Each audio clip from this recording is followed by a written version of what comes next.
Madiga reservation బిల్లును supreme court సమర్థించడాన్ని స్వాగతిస్తున్నట్లు మాజీ MLA Sandra Venkata Veeraiah చెప్పారు. ఎస్సీ వర్గీకరణపై ఎన్నో ఏళ్ల కల ఇవాళ సాకారమైందని హర్షం వ్యక్తం చేశారు. ఇందుకోసం మందకృష్ణ మాదిగ అలుపెరగని ఉద్యమం చేశారని, ఎవరెన్ని ఆటంకాలు సృష్టించినా ధర్మమే గెలిచిందని వెంకట వీరయ్య చెప్పారు.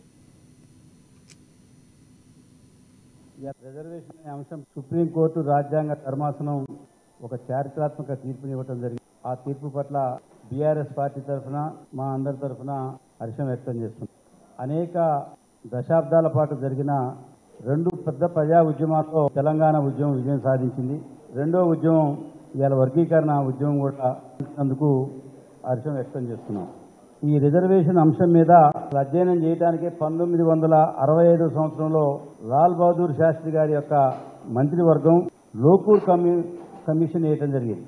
ఆ తర్వాత దేశవ్యాప్తంగా ఈ రాష్ట్రాలకు అధికారం ఇవ్వాలి ఆ యొక్క జనాభాను బట్టి అని చెప్పి తర్జన జరిగిన లాల్ బహదూర్ శాస్త్రి గారి మంత్రివర్గం నుంచి మొదలైన రాష్ట్రాలకు అధికారం ఇవ్వాలని లేదనే అంశం ఇవాళ ఒక చారిత్రాత్మక తీర్పుతో ఆ అంశానికి తెరబడింది.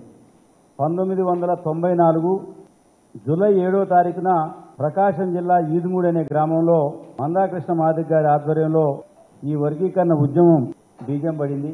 ఇవాళ చాలా రకాల ఎంఆర్పీఎస్లు ఉండొచ్చు, కానీ దానికి బీజం వేసింది మాత్రం మందాకృష్ణ మాదిగ.